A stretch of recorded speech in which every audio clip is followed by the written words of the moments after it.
और इस वक्त की बड़ी खबर आपको बता दें, बीजेपी के वरिष्ठ नेता लाल कृष्ण आडवाणी को भारत रत्न मिलेगा। प्रधानमंत्री मोदी ने ट्वीट कर खुद इस बात की जानकारी दी है।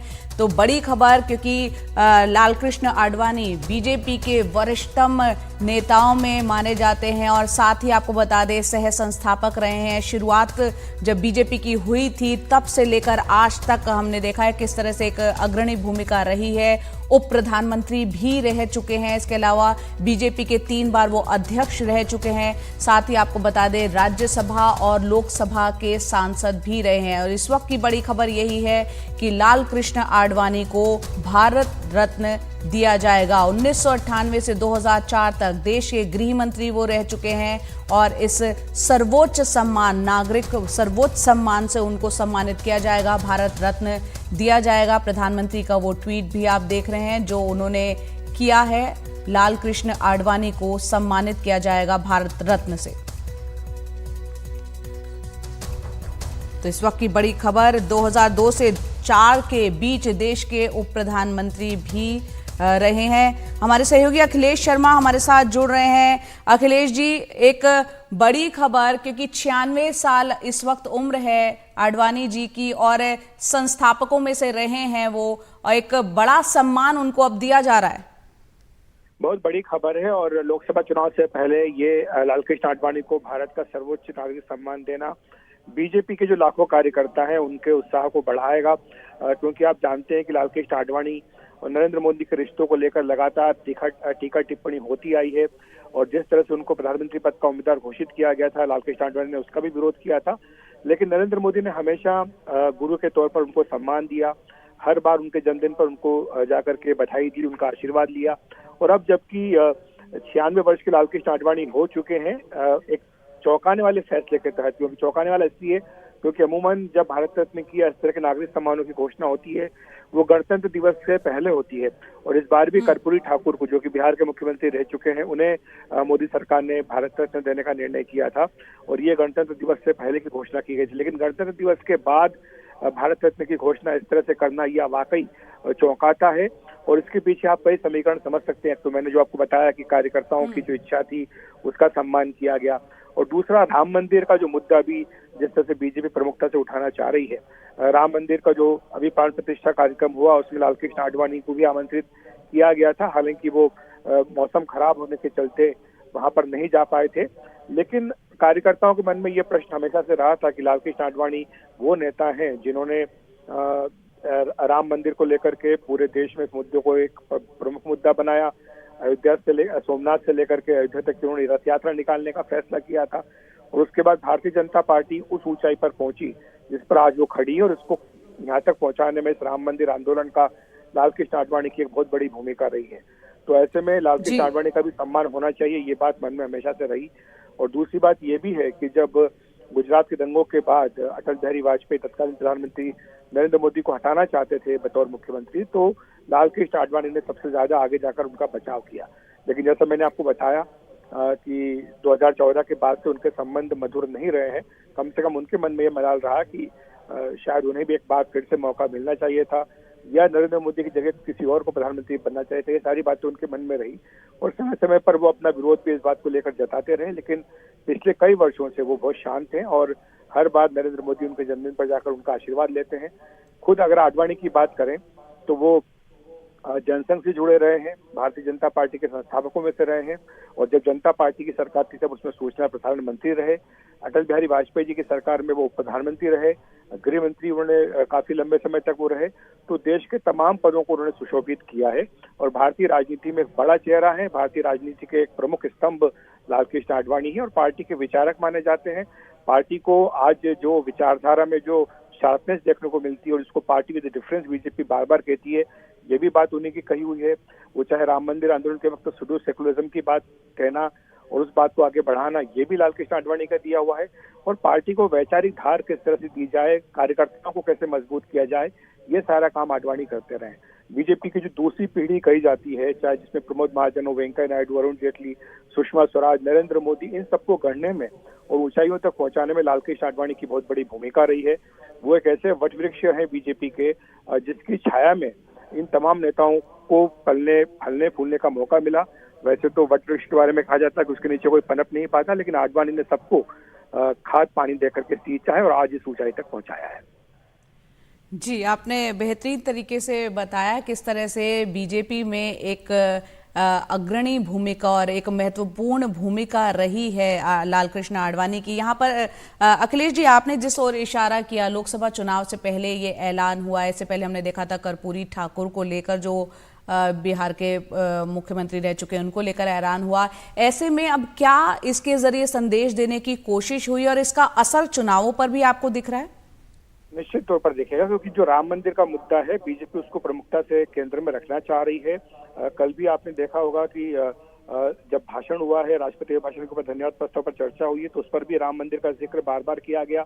चाहे राष्ट्रपति का भाषण हो उसमें राम मंदिर का जिक्र करना, चाहे पीएम मोदी का राम राम कहना, तो ये बीजेपी चाहती है कि मुद्दा बना रहे। और इसीलिए बीजेपी ने वहां पर अयोध्या में रामलला के दर्शन के लिए देश भर से राम दर्शन यात्रा भी निकालने का फैसला किया। सब लोगों को वहां पर पहुंचाया जा रहा है। हर दिन 50,000 लोग वहां पर पहुंचेंगे। और जहां तक भारत रत्न की बात करें तो ये फैसला मोदी सरकार बहुत सोच समझ करके लेती है। मैं आपके सामने एक लिस्ट पढ़ना चाहता हूं जो कि अभी तक 2014 के बाद से भारत रत्न दिए गए। तो अटल बिहारी वाजपेयी जी को दिया गया, महामना मदन मोहन मालवीय को 2015 में इन दोनों को दिया गया, 2019 में प्रणब मुखर्जी को और भूपेन हजारिका को दिया गया, और साथ ही नानाजी देशमुख को दिया गया। अब 2024 में कर्पूरी ठाकुर और लालकृष्ण आडवाणी को दिया गया। इसमें अगर आप ये विश्लेषण करें राजनीतिक तौर पर, तो अटल बिहारी वाजपेयी, नानाजी देशमुख और अब लालकृष्ण आडवाणी, केवल 3 ही ऐसे नेता हैं जो बीजेपी और आरएसएस की विचारधारा से जुड़े हैं। जबकि महामना मदन मोहन मालवीय हो, चाहे प्रणब मुखर्जी हो, भूपेन हजारिका हो या कर्पूरी ठाकुर हो, ये बीजेपी की विचारधारा से जुड़े नहीं थे। तो बीजेपी ये भी संदेश देना चाहती है कि जब सर्वोच्च नागरिक सम्मानों की बात आती है तो वो देश के नायकों का सम्मान करती है, पार्टी की विचारधारा से उठकर। तो यही एक इसके पीछे सोच है, और यही सोच हमने बाकी जो नागरिक सम्मान है उनमें भी देखी, चाहे पद्मश्री, पद्म भूषण, पद्म विभूषण हो, उसमें भी बीजेपी सरकार यही सोच देती है कि या तो गुमनाम नायक उन्हें सम्मान दिया जाए, या जो राजनीतिक विचारधारा है इससे ऊपर उठकर सम्मान दिया जाए। और हर भारत रत्न के पीछे कोई ना कोई एक संदेश होता है। कर्पूरी ठाकुर को भारत रत्न दिया गया तो अब नीतीश कुमार बीजेपी के साथ आ गए। इसी तरह भूपेन हजारिका को दिया गया तो असम में बीजेपी को इसका फायदा, वहां पर दूसरी बार उसकी सरकार बनी।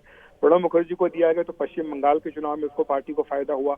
तो यही लालकृष्ण आडवाणी को संदेश, भारत रत्न देने की वजह संदेश है कार्यकर्ताओं को खासतौर से, और बाकी जनता को भी, कि जो राम मंदिर आंदोलन के नायक रहे हैं पार्टी उनका सम्मान कर रही है। और लालकृष्ण आडवाणी को जो श्रेय मिलना चाहिए था, जिसके वो हकदार थे, वो हक उन्हें मिल रहा है। क्योंकि बार बार ये प्रश्न भी उठा कि जब राम मंदिर का शिलान्यास हुआ या वहां पर भूमि पूजन हुआ तब लालकृष्ण आडवाणी को निमंत्रण दिया गया लेकिन वो नहीं गए।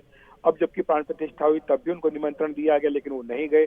तो क्या जानबूझकर उनको पीछे धकेला जा रहा है ताकि पूरा फोकस राम मंदिर को लेकर प्रधानमंत्री नरेंद्र मोदी पर ही हो? लेकिन इसका जवाब आज खुद मोदी जी ने दे दिया है। उन्होंने जिस तरह से भारत रत्न का ऐलान लालकृष्ण आडवाणी को किया है, उससे बिल्कुल साफ है कि बीजेपी राम मंदिर आंदोलन को लेकर कम से कम आडवाणी को जो श्रेय है मिलना चाहिए वो पूरा दिलाने में उसके पक्षधर है। जी, अखिलेश जी, आप थोड़ा इसका भी आकलन करें, क्योंकि एक आरोप लगता रहा है बीजेपी पर कि जो अपने वरिष्ठ नेता हैं, चाहे मुरली मनोहर जोशी हो, चाहे लालकृष्ण आडवाणी हो, उनको मार्गदर्शक मंडल में डाल दिया जाता है। लेकिन अब जबकि ये चौंकाना वाला फैसला आया, आपने बताया कि गणतंत्र दिवस के मौके पर इस तरह के फैसले की उम्मीद की जा सकती थी, लेकिन अब वो बीत गया, उसके बाद ये फैसला होना, ये क्या दर्शाता है? जो एक आरोप लगते रहे हैं उससे भी कहीं ना कहीं निजात? देखिए, निश्चित तौर पर ये बात जरूर है कि जब बीजेपी में पीढ़ी का परिवर्तन हुआ और पहली पीढ़ी से दूसरी पीढ़ी के हाथ में कमान दी गई, ये 2013 में हुआ। और ये तब किया गया जब 10 वर्षों तक बीजेपी विपक्ष में रही, और तब आरएसएस को भी ये लगा कि अगर सत्ता में आना है तो ये जो पुराने नेता हैं, जो बुजुर्ग नेता हैं, उनको अब पीछे हटना होगा और नए नेताओं को आगे लाना होगा। और इसीलिए अनुभवी राज्य में मुख्यमंत्री के तौर पर अपनी पहचान बना चुके नरेंद्र मोदी को ये मौका आरएसएस की ओर से दिया गया, पार्टी की ओर से दिया गया कि वो पीएम का चेहरा होंगे। और तब ये सवाल उठा था कि जो बुजुर्ग नेता है, जो पार्टी की पहचान इतने दशकों से बने रहे, चाहे लालकृष्ण आडवाणी हो, चाहे मुरली मनोहर जोशी हो, इनका क्या किया जाए? तो इसी के लिए मार्गदर्शक मंडल बनाया गया था। हालांकि वो इस फैसले से कभी खुश नहीं रहे, हाशिए पर वो नहीं जाना चाहते थे। और इसीलिए हमने देखा था कि 2015 के बिहार विधानसभा चुनाव में जब बीजेपी की हार हुई थी तो लालकृष्ण आडवाणी, मुरली मनोहर जोशी, यशवंत सिन्हा, अरुण शौरी, शांता कुमार, इन तमाम नेताओं ने पत्र लिखकर मोदी नेतृत्व की आलोचना की थी। हालांकि इसी के बाद ये बातें सामने आई थी कि किस तरह से उनके मन में अब भी मलाल है और वो पीएम मोदी से खुश नहीं है, अमित शाह से खुश नहीं है। लेकिन इसके बावजूद भी अपनी ओर से नरेंद्र मोदी हो चाहे अमित शाह हो, दोनों ने कभी भी ये कड़वाहट जो नहीं सामने होने दी।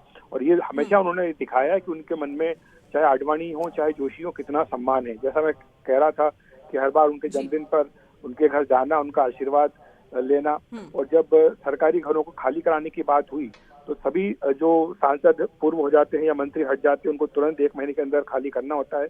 लेकिन सुरक्षा कारणों के चलते लालकृष्ण आडवाणी और मुरली मनोहर जोशी दोनों के जो घर हैं लुटियन जोन में, वो घर खाली नहीं कराए गए। और हर बड़े मौके पर उनको हमेशा आमंत्रित किया गया, उनको वो सम्मान दिया गया जिसके वो हकदार हैं। और साथ साथ आपको ये बता दूं कि पद्म सम्मान भी मुरली मनोहर जोशी और लालकृष्ण आडवाणी को इससे पहले मोदी सरकार दे चुकी है। लेकिन अब भारत रत्न देने का ये फैसला ये सीधे तौर पर बीजेपी के उन लाखों कार्यकर्ताओं को संदेश है जो इस बात को लेकर के थोड़ा मन में मलाल भी रहा कि अगर आपको भारत रत्न देना ही है तो आप अपने नेताओं को क्यों नहीं देते हैं। क्योंकि जो मैं फेरिस्त आपको पढ़ करके बता रहा था, चाहे कर्पूरी ठाकुर हो, चाहे भूपेन हजारिका हो, प्रणब मुखर्जी हो, इन्हें आपने दिया तो आप लालकृष्ण आडवाणी को क्यों नहीं दे सकते। तो ये सवाल भी पूछा जाता था बीजेपी के कार्यकर्ताओं की ओर से। तो अब उन्हें भी इस सवाल का जवाब मिल गया है कि नहीं, उनका भी जितना सम्मान होना चाहिए उतना सम्मान किया जा रहा है और उन्हें भी ये भारत रत्न दिया जा रहा है। बिल्कुल अखिलेश जी, वो हम ट्वीट भी एक दिखा देते हैं क्योंकि बड़ी खबर यह है कि लाल कृष्ण आडवाणी को भारत रत्न मिलेगा। प्रधानमंत्री ने खुद ट्वीट करके जानकारी दी है और लिखा है कि सोशल मीडिया साइट एक्स पे ये जानकारी देते हुए लिखा है कि ये बताते हुए मैं बहुत खुश हूं कि LK आडवाणी जी को भारत रत्न मिल रहा है। मैंने उनसे बात की और उन्हें इस सम्मान के लिए बधाई दी है। हमारे दौर के सबसे आदरणीय राजनेता, भारत के विकास में उनका योगदान अविस्मरणीय है। उनका जीवन एक जमीनी कार्यकर्ता के रूप में शुरू हुआ और उन्होंने देश के उप प्रधानमंत्री के रूप में देश की सेवा की। वो हमारे देश के गृह मंत्री और सूचना प्रसारण मंत्री भी रहे। उनके संसदीय हस्तक्षेप हमेशा अनुकरणीय और समृद्ध अंतर्दृष्टि से भरे रहे हैं। तो प्रधानमंत्री ने ये ट्वीट किया है और खुद जानकारी दी है कि लाल कृष्ण आडवाणी बीजेपी के वरिष्ठ नेता, देश के पूर्व उप प्रधानमंत्री रह चुके हैं, राज्यसभा के सांसद रह चुके हैं, कई बार वो लोकसभा के सांसद भी रहे हैं, सूचना प्रसारण मंत्री भी रहे हैं केंद्र में, और अब देश के जो नागरिक सर्वोच्च सम्मान होता है उससे उनको आने वाले वक्त में सम्मानित किया जाएगा।